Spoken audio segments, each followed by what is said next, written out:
Creating an online course on Wix is an accessible process, suitable for individuals of all technical backgrounds. Start by launching Google Chrome and logging into your Wix website dashboard.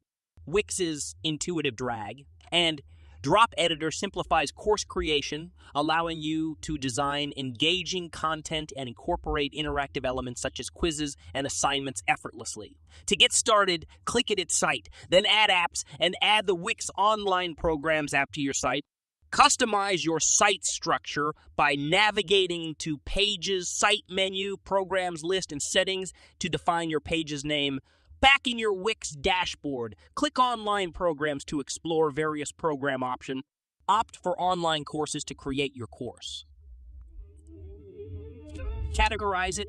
Select the start type, scheduled or self-paced, and specify the start date.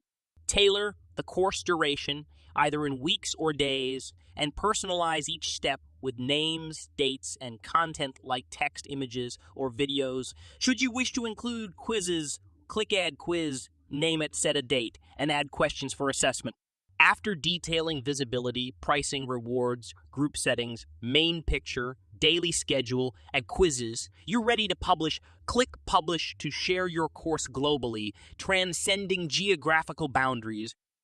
This digital approach is not only cost-effective, eliminating the need for physical classrooms and materials, but it also provides analytics to track student progress and enhance your content accordingly. In summary, creating an enriching online course on Wix is a straightforward process that ensures your knowledge can reach a diverse global audience with ease.